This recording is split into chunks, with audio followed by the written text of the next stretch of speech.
Hello and welcome to the act as if principle. It's called the act as if principle because of its origin, and its origin was from a famous psychologist in the 19th century called William James. Actually, here's a photo of him just here if you can see that. Okay, let's get this right.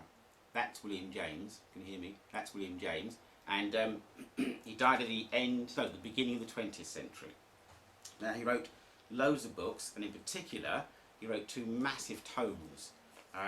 This is one of them, volume 1. It's like 900 pages. So if you feel like getting that, it's a lot of work. Today I'll be looking at confidence. Now, William James noticed something very, very strange. He said, let's say you meet up with some friends and you go for a picnic, and you're all sitting around you spread all your food out lovely, and you're all quite calm and all quite relaxed, and then all of a sudden something comes out the woods, and it's a bear. There's a bear running out the woods. Now, what normal psychology says is that you see the bear and you're scared and then you run. That's common sense. What William James said, he said, no, you see the bear, then you run, then you're scared. So the body always comes first. So then he started looking into philosophy and the whole philosophy of science and psychology and medicine. And what he found out, there was actually two psychologies. And Jay Fortune from London says, God bless William James. Thank you, Jay, thank you very much. So there were actually two psychologies. Okay, so these two psychologies. The first one was based on what's called Cartesian science. Now I've written it down. There'll be a lot of writing here, a lot of showing you little A4 posters that I put up, just so you can see the spelling of things. The Cartesian science. So why is it called the Cartesian science? Because it was invented by a chap called René Descartes. There he is, look. There we go. René Descartes. Now that was during the 17th century. And Descartes was a very interesting character because actually he didn't really like people that much. He was a French soldier during the 30 Years' War, and he spent a lot of time just sitting in rooms looking at the fireplace or looking out the window. And he didn't really trust anybody. So he would actually start to doubt himself. So one of his main proposals was, can I be sure that I'm really awake? Or is this just dreaming? And that's where we get the idea of doubt. And we use doubt all the time. We particularly use doubt in science. So he said, well, actually, why don't I split mind from body? That'd make life a lot easier. Because the body I know is here, because I can feel it. And so what happens today is people think that mind and body are two separate phenomena, or two separate things. So Descartes realised that actually, body, you could measure. You can measure my height, you can measure my weight. So therefore it must be true. So if body's true, and you can measure my height, and you can measure my weight, therefore mind should be true. And if mind is true, because I can think in my head, then God must exist. Okay, now, people think about this and say, in my lectures, they say, hang on a minute, that's a very, very weak argument for the existence of God. And I say, yes, I know, but the whole of Western philosophy is based on that argument. So the Jesuit priests took this all up, thought it was a really, really, really brilliant idea. And they said, right, we're going to set this up in places where we can teach God's work. And we'll call it a university, because uni means one, and versity means to move. And this is the prime mover. God, the person that moves everything. So that's why our educational system today is based on that system. Now, what Descartes also did, very clever man, what Descartes also did is he decided that we were actually just machines. We were, in his words, wax statues to be impressed upon. So what that made us was passive in any relationship in the world. So here's an example of being passive. What we tend to do is we think, when we think about light going in the eye, we think of it like a camera. So light goes in the eye, and then it goes along all the nerves, and it goes to the back of the brain, and then we see. That makes us passive. Nobody's ever proved that. In the whole history of science, no one's ever proved that. So what the scientists, modern scientists, decided was, well, actually that can't be true. So we don't see light. You don't see arrows going in your head like that. This is just a straight line to make you passive. What we actually see is brightness. You can see the sun there. Oh no, I can't get myself coordinated here. You see the sun. So we actually see brightness. Various intensities of brightness, not light. So whenever you go down the pub and you get your camera out, and everyone's a bit drunk, you start taking photos of each other, you get what's called red eye. So what happens is when we're in light, the blood vessels move towards the light. So we actually are participating with the light. We're not separate from the light. So that's one kind of science, and that's the science we use all the time. The other kind of science is called Goethean science. Now, I've written this down here so you can see how it's spelled. Goethean science, right? Now, this came from a chap by the name of Johann Wolfgang von Goethe, who died at the beginning of the 19th century, sort of 1813-ish. Here he is. I can't get this straight. There we go. There's Goethe. So Goethe, not Goethe, as some people say, or Goeth, as some other people say. It's Goethe, Goethe. So, what happened with the Cartesian science, we'll just skip back to that for a second, is that we were passive in everything. So we suffer from things. So here's a little quote from one of my favourite writers, Edward S. Reed, from a book called The Necessity of Experience from 1996. At the end of the 19th century, with the rise of scientific psychology and the refinements of Western physics and thinking with scientists, and even artists, we actually recreated experience, trying to redefine and reconstitute it according to our theories. If primary experience did not fit the theories, they're ignored, and it was hypothesized that unconscious experiences replaced it. So therefore, things were seen as being unconscious. So Goethe died in about 1832, I think, it says here, if I remember correctly. Sorry, Jay's helping me again here. Thanks you, Jay. Right, so what came out of all this was what we call conceptual confusion. Now, this came up with the Cartesian science, this conceptual confusion. Here we go. Conceptual confusion. Let's hold this up right. Now, I'm going to give you an example of conceptual confusion.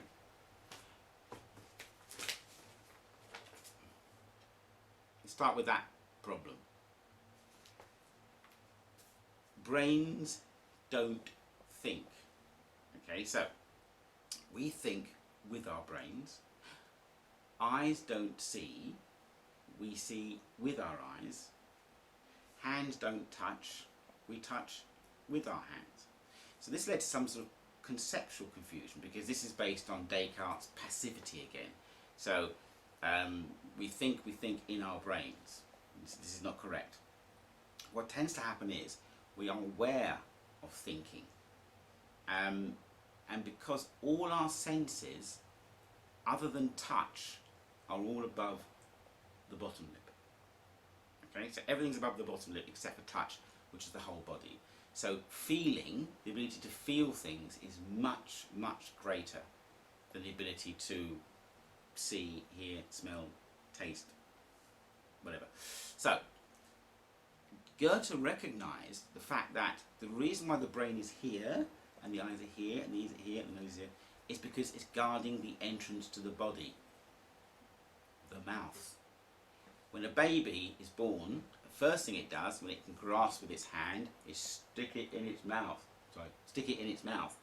So therefore, it's the hand that develops the brain, and the eye is developed fully at birth, so there's no problem there. So babies are always sticking things in their mouth because it's actually developing the brain. So the brain is the last thing. The brain isn't there to think about things. We're just aware of thinking. The brain is actually a generator of power. You knock your head and you just flop around. So it's a generator of power. We are aware of our thinking around our heads because of our senses are here. Right. So the biggest trend at the moment in psychology is mindfulness. We don't have a mind. There is no mind. This is also a conceptual error. But I'll come on to that in another lecture. Actually, you know what? I'm going to write that down so I can do that next time. Do one of my lectures on mindfulness. So, what thinking does is it always produces an end product. And in this case, our end product is the secrets of confidence. So this is like beginning with the end. So everything is the end, the way we speak and the way we use language. So let's give an example. You walk into the cinema and you see the end. And then we spend the rest of the time trying to work out what's causing it. Not causing it, what the film was. So people come out the cinema and we start chatting to them. We say, what was that film all about? And they say, actually it was a spy film. And what was the story? So they give you a little story, and then you speak to somebody else. You say, what was that film about? And they say, oh yeah, that was a spy film. You say, well, what was it about? They give you a completely different story. Well, not completely different, but they picked out the bits that were actually relevant to them. So we always begin with the end. Now, this is the problem with psychology. If we begin with the end, we're ever making theories that we don't know are right or wrong. So we need to start from a different angle. Now, let's pop back to the 17th century, going in a little bit into the 18th century. And there was an astronomer by the name of Nicholas Copernicus, Polish, I think. I've been to Copernican Airport, actually Polish. So what Copernicus did was, and the relevance of this is to do with the senses and our thinking. Copernicus got his microscope, because he was an astronomer, got his microscope and he looked at the moon. Now, what did he see? He looked through his stethoscope, he looked to the moon, and this is what he saw. And I've got the actual picture here of what he saw. There. Absolute blur. Don't know what it is. Absolute mess. Now this is interesting because we're now used to looking down on things. We've got maps, we've got satellites, we can look down on things. Copernicus had no idea what he was witnessing because of the direction he was looking in. You could see things, you could look at the floor and you know what's on the floor. Now, in those days, there weren't like skyscrapers we had, so we could see some places you could see right to the horizon. It took Copernicus nearly a year of looking through the telescope to try and make meaning of what he was actually looking at. In the end, this is what he saw. Here we go.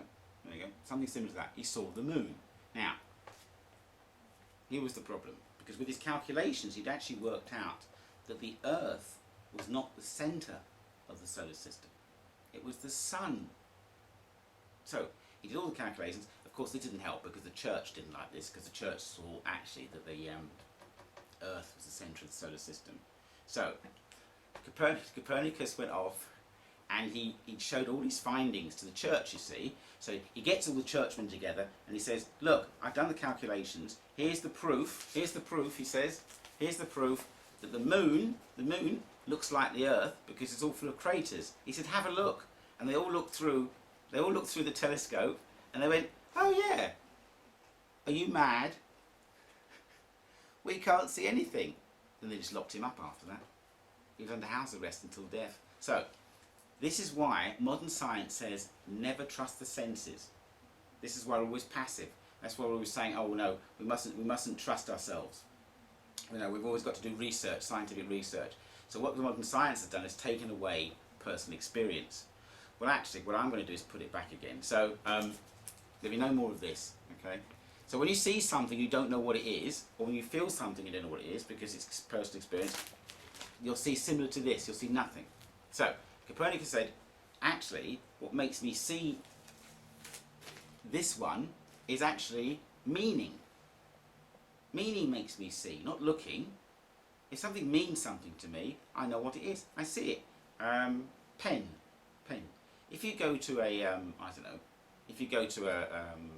let's say a tribe in the jungle that doesn't write, any jungle, no, it doesn't matter what jungle, any jungle, and you show them this, they just go, they can see it, but it's meaningless.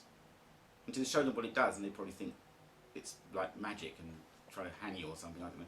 Right, so what we're going to do now is I'm going to show you about context. I'm going to start to do some little experiments so you can get in control of your own emotions. Now, this is a painting from Giuseppe Arcimboldo from the 13th century. Now, if you look at this, I think I'm trying to hold it straight here. Right, the one thing that isn't in this, the one thing that isn't in this picture is a face. There is no face in this picture. This is a phenomenon called active absence. The face you see in this picture, which isn't there, is arising out of the context of the parts. So these are bits of fruit. So if you look at the nose really closely, I'll hold it close for a second. If you look at the nose really closely, you lose the face. Which one am I going that way, right? So what it is a backing off. You have to back off to see things. If you look very, very closely, you see less. Okay? So that's what happens with this in this case. So let's put that down. That's Giuseppe Arcamboldo. Here's another little experiment. Now, this is known as the ground figure shift or Necker cube. Up a bit, left, up a bit, right. This is the ground figure shift or Necker cube. If I hold it there for a second, hang on, up a bit, there we go, that way, up a bit. It will shift a little bit. You'll see it shift. Now, how is it shifting? Well, it's not shifting. It's not shifting at all. You're doing the shifting. Okay? So how are you doing the shifting? Well, you're taking two perspectives out of one cube. What you're doing is you're looking at one perspective, but you're actually thinking about another perspective. Let me do this in more detail. Right, everybody in the audience put one hand up. Okay, so everybody in the audience put one hand up, and your finger. What I want you to do is concentrate on your finger. So I want you to concentrate on your finger touching your hand. Now do that repeatedly. Don't sit there like that waiting for something to happen. Take your finger, repeatedly tap your hand, and think about your finger touching your hand. Okay, right. You got that? Have you all mastered that? Now, second half of the experiment. Hope you're following me here. Second half. It'd be nice to have some feedback from somebody. Second half of the experiment. Concentrate on your hand being touched by your finger. So do the same movement. The same movement. Now I can feel my hand being touched by my finger. Now, the movement is exactly the same. All I'm doing is shifting my attention. So, in psychology we can do this. Let's put my note over there. In psychology we can do this because I'm saying to people there's no such thing as mind and body, it's only where I shift my attention. Now, right, so everyone's mastered that finger technique, fantastic. So, what there's just a shift in how we feel, between how we feel or how we want to feel. So somebody out there may make you miserable. Okay, you're not passive. This is the Cartesian system. The Cartesian system says, I have a lack of confidence. And William James is saying, no, you don't have a lack of confidence. You're doing things that make you feel less confident. You're doing. There's no passivity. Your attention, wherever you want to place it, works with all your senses. You can do the same thing with the vision as you can do with the hands, you can do with the feeling. Okay, now, whatever you want to feel like, you will feel like. And that's the truth. It depends how well you can control it. I can't show you how I've changed my feelings because there's no way of showing it. I'm saying do this and go like that. Okay, right. That's the only way you ought to know how I feel. This is called theory. Now, theory means to see or behold. So I'm going to show you something, and when I give the theory, you're going to see it. Okay. So you'll sense it, but you won't make sense of it until I decide to tell you what it is. Once you put your theory in place, which is the way to see, and this you can do with your feelings as well. So, are you ready? I'm going to hold it up for a second or two, quietly, so you can look at it. If I can get it on camera properly.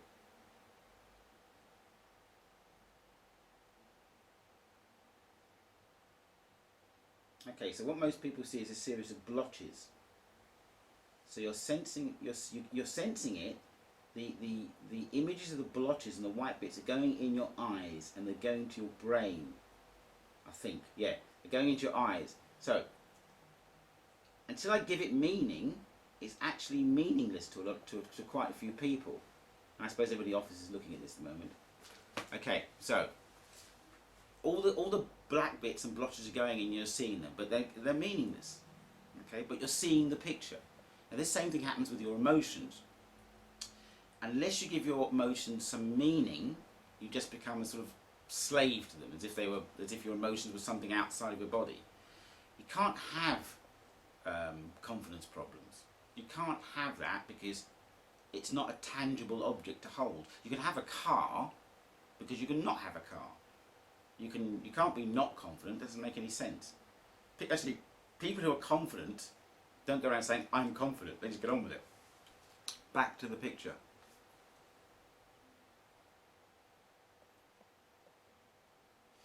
Now, I will now tell you what it is for those of you who haven't got it. It's the head of a giraffe. Now I've told you that's given you meaning through language. Okay, hang on, I'm going to get a pen here. I'm losing it. Right, here we go. There's the nose and mouth. I'm going now. Oh, wrong way. There's the eye. There. There's the horns. Okay, wrong way. Horns. Horns. Hang on, this is my wrong hand now. Right. Okay, let's do this properly. Okay, so there's the eye. There's the horns. Nose. Wrong way. Nose. Jaw. Front of the throat. Sorry. Throat. There's the eye. So once you've got it, Jay from Hertfordshire said, very clever. Very clever. Wasn't me. I did this myself last night. No, I didn't actually. Right. So what we're seeing here is this shift. I've now given it meaning. Now you can do the same thing to your emotions, or how you. When I'm talking about emotions, I'm talking about how you feel. So you may be in a tense situation. You may be in an uncomfortable situation. But you are in control of what you feel. Okay? So, if we think too deeply about something, our body tenses up. Thinking, you don't think in your head and then go and play tennis as a physical thing. They're not two different things, they are one thing. So, I'm alive, debatable, I'm alive, and my blood's flowing, my nerves are functioning, everything's moving. And then I decide to think about a hot dog. Now, what tends to happen there is my fluid, my movement changes direction. Okay, it intensifies, it shifts, or just some basic mathematics. You'll see it in the brain. We've seen it on all these machines. They say that, blah blah blah, blood going that way, blood going this way. Now, the reason why we do it in the head is because Descartes' mind idea. If you did the same thing with the stomach, you'd also see a change in blood flow. That's a fact. That's a fact. So you'd also see a change in blood flow. So am I thinking with my stomach? A lot of people do think with their stomach, actually. So we only look at the head because of Descartes' idea of the Cartesian system about thinking in the head. So I don't get nervous in my head. I get nervous in my stomach. That's the problem. That's the primary brain. The primary brain's in the stomach, not in the head. Remember I said to you that the brain, the eyes, all senses above here because they're guarding the mouth. Well, what had to come first is your intestinal system. Just like a worm. And it had it all wrapped around with nerves. And then the brain came about to make things more sophisticated. So, we get the idea of gut feeling. Thank you, Jay. We get the idea of gut feeling. Now, this is where our brains are. Okay, our brain. There's more chemicals in the gut than there is in the head. For example, if we're going to take some antidepressant drugs, they contain what they call serotonin controlling chemicals. 75% of the body's serotonin is actually in the gut, not in the brain.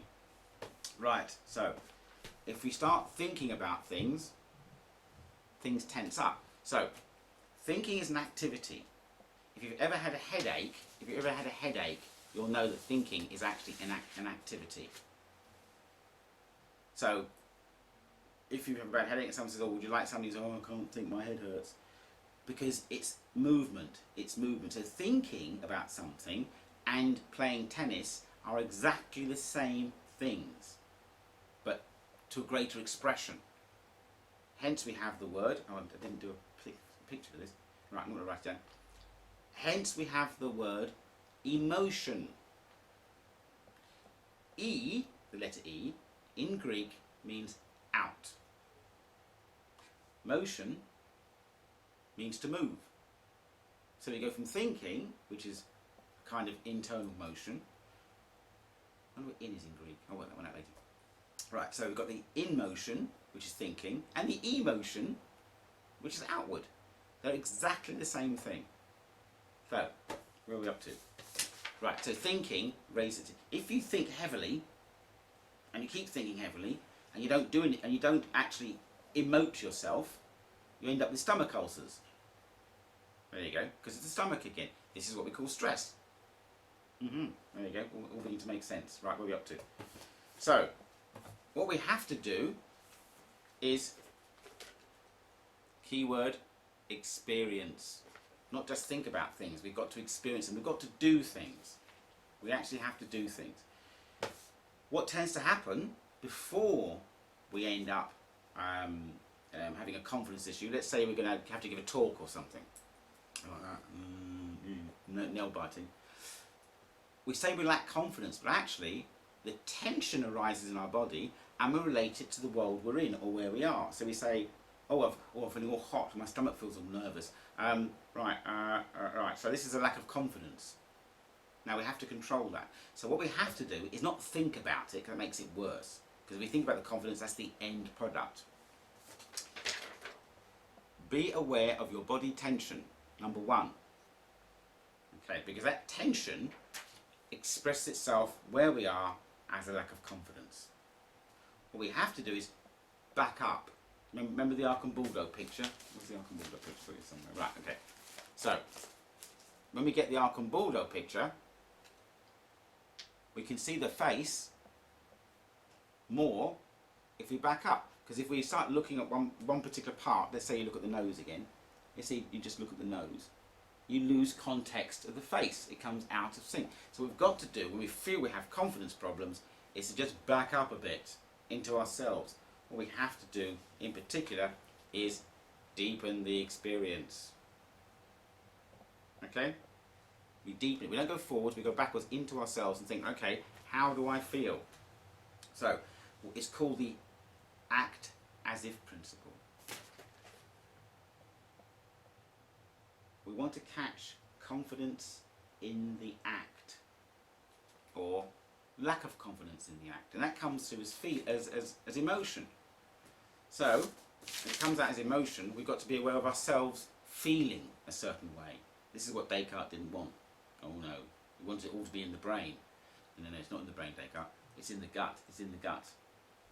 Okay, so we have to back up. If we want to see the bigger picture, we've got to just back up a bit, be aware of ourselves feeling a certain way. Now, as with the cube, or the finger, which people seem to like, very clever, right, which people seem to like, it's just, the action's exactly the same. It's just a change in direction. A change in direction of thinking. So, why do we have confidence problems? Because the opposite to confidence is a fear of failure. A fear of failure. So the first thing we've got to do is slow down. And as we slow down, as William James said, the best way to slow down is to do 3 things to control that feeling. And these are the secrets of William James. Now, it might not seem much of a secret, but I'll tell you what, a lot of people keep saying to me, oh, I can't do that, I can't walk slowly, can't talk slowly, can't eat slowly. You have to slow down. Right, well, I think we're coming to the end of the show. Now, just like to remind you that next Wednesday at 3 o'clock, I'm doing the second part of my facial manipulation techniques. Okay, this is called the McKone facial system. So we'll be doing that next Wednesday, 3 o'clock. That will be the 5th of August. Thank you for joining me. Bang it out! That was dead on!